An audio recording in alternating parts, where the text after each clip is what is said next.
and welcome to Battle for the White House. This is your show where we bring you the latest news in the build-up to the most powerful election in the world. My name is Peter Stemmert. It's good of you to be with us, and here's a sneak peek at what's coming up in today's episode. Debbie Wasserman Schultz resigns in disgrace after anti-Bernie Sanders email rocks the Democrats. Hillary Clinton makes history as she becomes the first female nominee of a major US political party. And Donald Trump hits back at Clinton amidst the email controversy. Hello again and welcome. Delegates at the Democratic Convention welcomed the decision by Debbie Wasserman Schultz to step down as head of the Democratic National Committee. Schultz was privy to leaked emails which show her criticizing Bernie Sanders and his Jewish faith. Embattled Democratic Party Chair Debbie Wasserman Schultz resigned following a leak of emails suggesting an insider attempt to hobble the campaign of Hillary Clinton's rival in the White House primaries, Bernie Sanders. Her departure is aimed at drawing a line under the scandal as establishment Democrats seek desperately to unite the party behind the campaign of former Secretary of State Clinton, who goes up against Republican Donald Trump in the November presidential. The DNC is reviewing all of the information. It's important to recognize when hackers dump something, sometimes the information is doctored and so on. So there's a process in place to review this information and they will take appropriate action.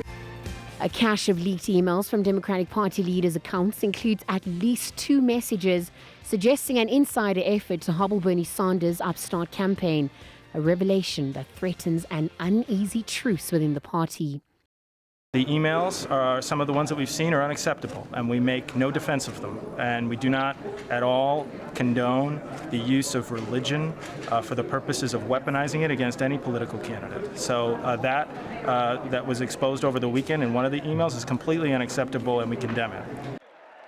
On the opening day of the Democratic National Convention, Hillary Clinton's campaign officials say Democrats will still unify to elect Hillary Clinton and defeat Donald Trump. Our party is coming together here to unify, to elect Hillary Clinton and defeat Donald Trump. And that's what you're going to see today. Delegates welcomed the decision by Debbie Wasserman Schultz to step down as head of the Democratic National Committee.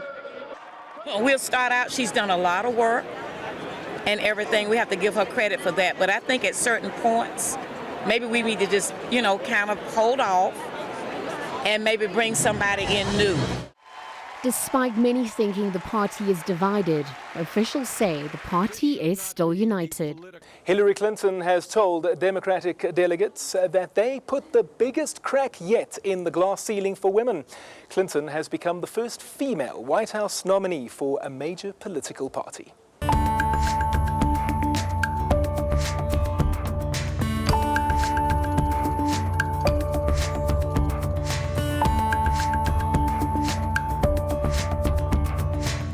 Hillary Clinton became the first woman in history to win the White House nomination of a major U.S. political party, officially securing the backing of a majority of Democrats at a convention in Philadelphia. Clinton was put over the threshold number of 2,382 votes. We proudly cast our 25 votes, 10 for the Senator Bernie Sanders, who inspired us all, and 15 for the 45th President of the United States, and the first one who will be called Madam President, Hillary Rodham Clinton. Democratic power players Michelle Obama and her husband, Bill Clinton, and Bernie Sanders offered contrasting heartfelt and hard-headed endorsements for Clinton, imploring a rival and feisty party convention to unite against Donald Trump. I think about the kind of president that I want for my girls and all our children. That's what I want. I want someone with the proven strength to persevere. Someone who knows this job and takes it seriously. Someone who understands that the issues a president faces are not black and white and cannot be boiled down to 140 characters. Look, because And I am here tonight because I know that that is the kind of president that Hillary Clinton will be. And that's why in this election, I'm with her. I stand before you again tonight, after almost 2 terms as your president, to tell you I am more optimistic about the future of America than ever before. She walked the whole length of the library, came up to me and said, "Look, if you're going to keep staring at me," and now I'm staring back, "we at least ought to know each other's name. I'm Hillary Rodham. Who are you?" I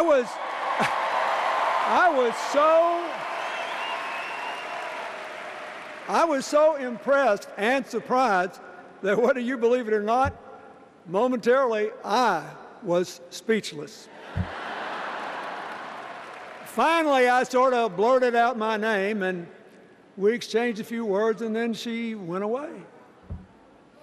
Well, I didn't join the law review, but I did leave that library with a whole new goal in mind. And we have got to elect Hillary Clinton and Tim Kaine. Trump is a bully and a demagogue. Clinton says the Democratic delegates have put the biggest crack yet in the glass ceiling for women as she becomes the first female White House nominee for a major political party.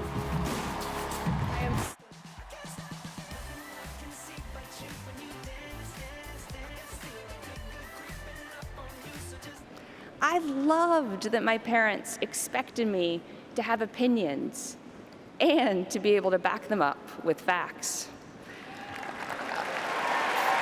I never once doubted that my parents cared about my thoughts and my ideas. And I always knew how deeply they loved me. That feeling of being valued and loved, that's what my mom wants for every child.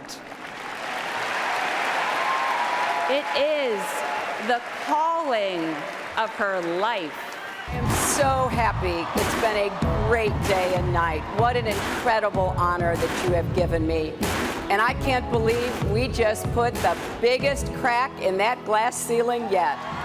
Thanks to you and to everyone who's fought so hard to make this possible. This is really your victory. This is really your night. And if there are any little girls out there who stayed up late to watch, let me just say, I may become the first woman president, but one of you is next. After a tumultuous convention opening, which saw Sanders and Clinton supporters trade jeers and chants, cheers erupted as Clinton passed the delegate threshold, setting up a showdown with Republican Donald Trump in November. The Clinton camp is now looking to unite the party's factions. This is democracy, and democracy is sometimes messy and sometimes it is loud. That's fine. What you're going to hear from Hillary Clinton this week is the urgency of uniting. Because if we don't unite, we may end up with Donald Trump as president of the United States. And that is not something that anybody in this convention hall can subscribe to. I think I trust her. She's so highly qualified, and I like him. He's a good, positive, hopeful candidate. Not angry. And he likes to sit down and work things out. The Clinton camp is now looking to unite the party's factions.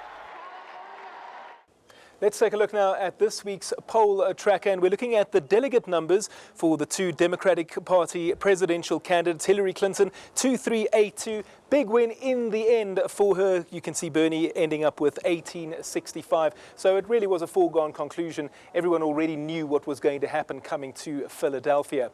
Now, Tim Kaine introduced himself to the American people, accepting his place on the Democratic ticket and firing his first primetime shots at its rival, Donald Trump. Let's take a listen. Tim Kaine accepted his nomination to be Hillary Clinton's running mate. For all of us who know that the brightest future for our country is the one that we build together, and for my friend Hillary Clinton, I humbly accept my party's nomination to be Vice President of the United States. Clinton beamed as she sat behind Kaine during his rousing and well-delivered speech, after introducing the political veteran as the antithesis of the Republican ticket of Trump and Mike Pence. When someone says, "I alone can fix it,"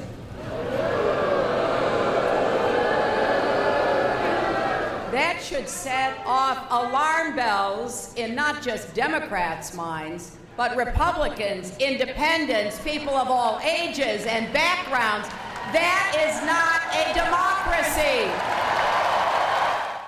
Kaine, a 58-year-old senator from the background state of Virginia, won many a cheer and laugh and frequent applause as he addressed a campaign rally after being tapped for the Democratic ticket. We'll rewrite the rules so that companies share their profits with workers rather than ship jobs overseas. And we'll make sure that Wall Street corporations and the wealthy pay their fair share of taxes. Kaine came across as an agile, knowledgeable, and self-deprecating speaker. Kaine slammed recent comments by Trump to the effect that if Russia were to attack the Baltics, he as president would come to the nation's aid only after assessing whether they have fulfilled their obligations to us.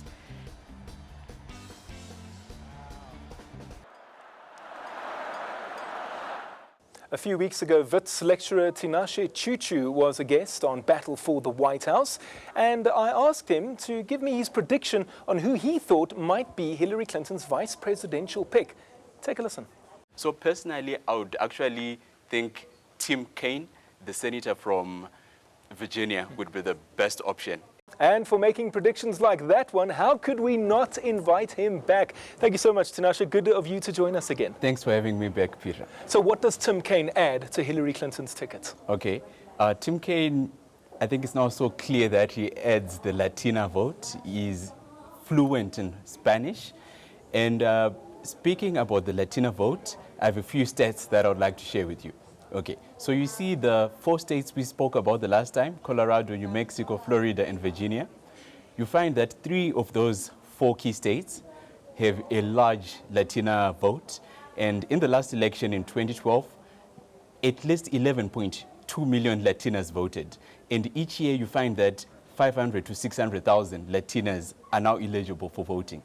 So we're looking at, let's say, give or take 11.8 million Latina voters that could vote this time around, and probably based on what we have seen Donald Trump saying about the Latinas, they are so inspired to vote, and we'll see who they'll vote for.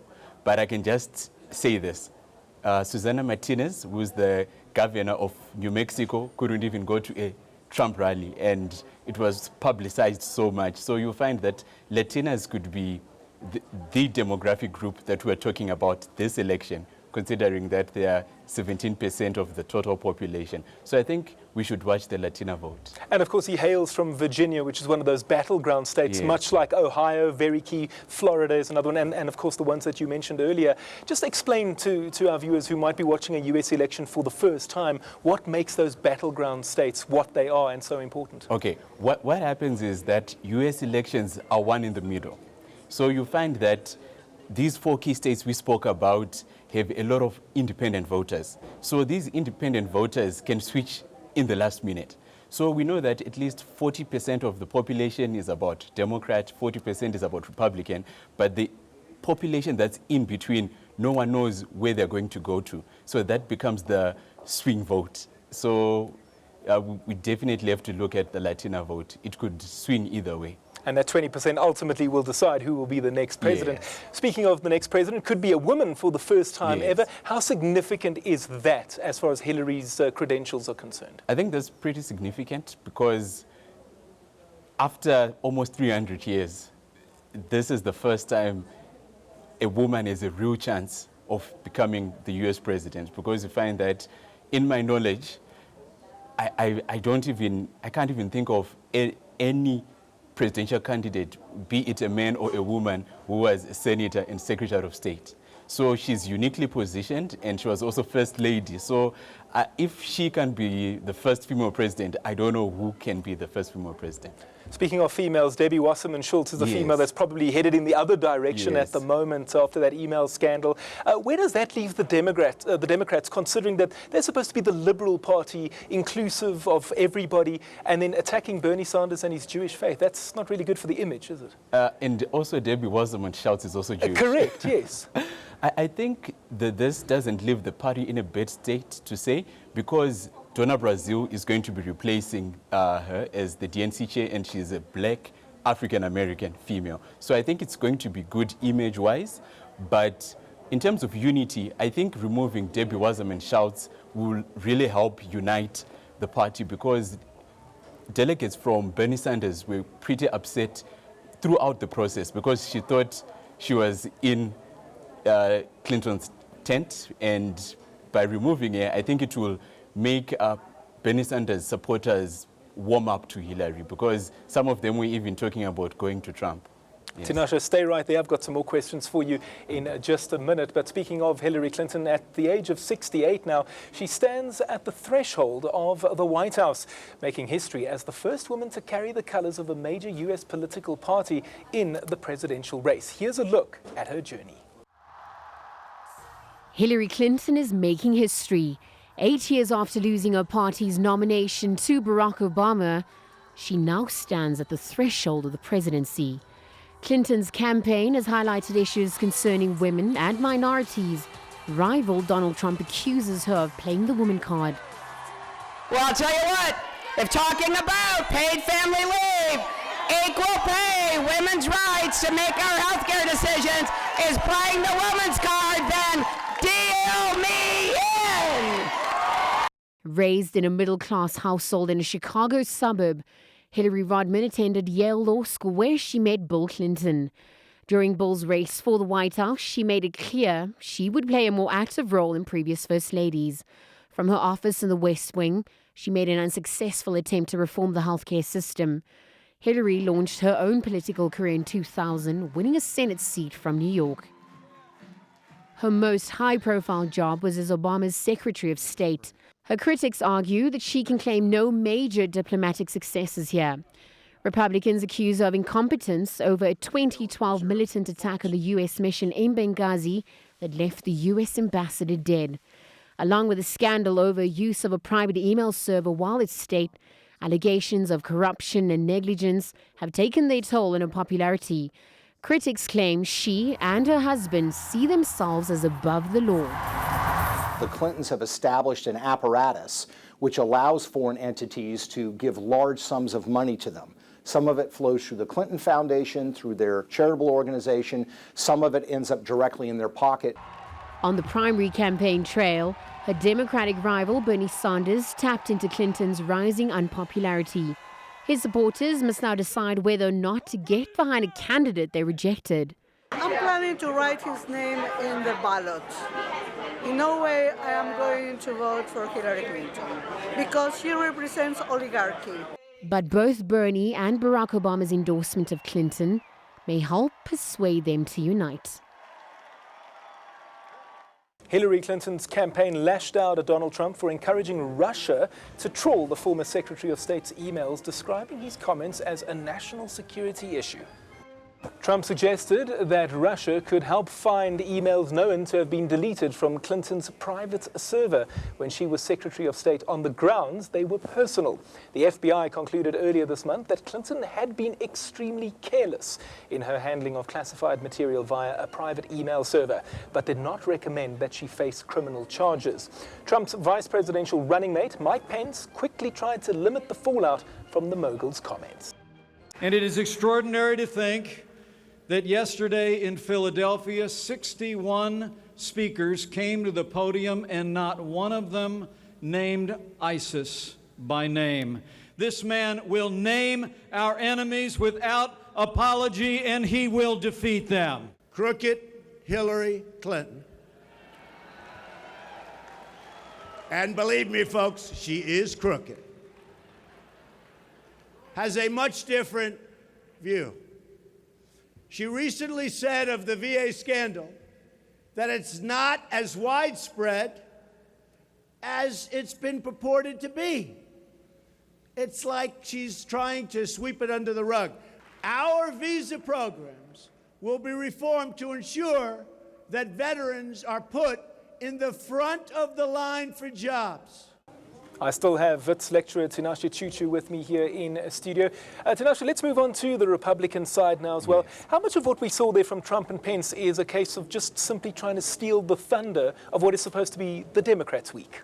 I think Trump's Russia comment was definitely a way of being in the headlines. You find that no one is a big fan of what he said, because I don't think in America's history ever has a candidate of a major party say that an enemy should have access to emails that the other party has. This makes what happened during the Nixon era like nothing, because you find that this was internal. When the Watergate scandal happened, it was internal, but now you are saying a foreign state should have access to your secrets. I think it's very ridiculous. Reagan has tried throughout this campaign, as have the Republicans as a whole, to style themselves, and him in this case as the presidential nominee, on Ronald Reagan. But there are some serious differences between what Reagan stood for and what Reagan was compared to Donald Trump. Would you like to elaborate on some of those differences? Yes, I think this is no longer Reagan's party. It's definitely Trump's party, because everything that Reagan stood for, Trump is completely going the opposite way. And you find that in the 1980s, I think every Republican wants to identify with Reagan, because besides the fact that he was critical in the removal of the Berlin Wall, he also stood for a lot of values that Republicans hold dear to. And right now, I can give you an example. For instance, you find Trump can say one thing in this interview, in the next interview he says another thing. So it's difficult to know where he actually stands. And I think sometimes it depends with public opinion. That's what I think. And since you were so excellent last time in making predictions, I can't let you go without asking you to make another one. Hillary Clinton, we know it's her and Kane now. Donald Trump, we know it's him and Pence. What's going to happen in the next 4 to 6 weeks? I think in the next 4 to 6 weeks, these polls are not going to be so close as, for instance, Ohio. I don't think Ohio is going to be close, but my prediction is Trump might win Ohio, but becomes the first nominee to win Ohio and lose the election. But what I also think is between Ohio, Pennsylvania, and Florida, the person who wins 2 of the 3 is the next president. Sounds good. That's what I think. Tinashe Chuchu, we're going to have you back here again. Thank you so much. Thank you so much, Peter. Really appreciate it. Debbie Wasserman Schultz stepped down as the chairperson of the Democratic National Committee this week. Her departure came on the back of an email scandal where she is said to have actively plotted the downfall of her own party's presidential candidate, Bernie Sanders, and attacked his faith. And that is the subject of this week's fun look at the battle for the White House. During presidential primaries, the chairs of the respective political party national committees are expected to remain neutral. Well, except if you're Debbie Wasserman Schultz. The 49-year-old was forced to quit after a leak of internal emails showed officials actively favoring Hillary Clinton over Bernie Sanders. Evidence in the emails showed Sanders being plotted against. His Jewish faith, or lack thereof, could be used as a way to dissuade voters in the Bible Belt states, they said. Ironically, Schultz herself is Jewish, but this calls into question the Democratic Party's reputation as an all-inclusive, liberal home for all colors and religions. Who would have thought the Republicans would be this election season party of diversity? After all, this is the party of the anti-immigration Donald Trump. Look, Mom, 2 Latinos. And a woman. Oh, there's a black man. And a fat man. And a thin one, too. Ooh, there's an orange-looking fella. Shame on you, Democrats. And now it's time for us to take a look at the weekly poll numbers coming out of the USA. And we'll start in Nevada, where it's Donald Trump who's just ahead, 43-38 at the moment. Let's move on to our next state, and that would be Ohio. Key battleground state. No Republican has ever won the White House without taking Ohio. 45-45 at the moment. Now, if we move on, we can see in Michigan, Clinton with a 40-34 lead. That's good for her, although you can see by those numbers that there are still quite a large number of undecided voters voters, and that might well be where this election is won and lost. 46-44, Donald Trump is in the lead in Georgia, one of those key southern states. And if we move on to Vermont, this is Bernie Sanders' home state. 39-17, quite a big lead for Hillary, also quite a lot of undecided people there. But of course, if you add in those numbers and factor in that it is Sanders' home state, you would expect it to go the way of the Democrats, as you would New Hampshire, although Hillary is only leading 39-37 at the moment. And let's wrap it up with a quick look at the poll numbers, the overall numbers now. And if it was a straight shootout popular vote, right now as it stands, can you believe it? Donald Trump, 48-45 in the lead. Could he be the next president of the United States of America? Thank you so much for joining us this week here on Battle for the White House. You can follow me on Twitter at @pstemmet_ANN7. You can also follow the channel at ANN7TV. And we look forward again to your company next week when we bring you the latest in the battle for the White House.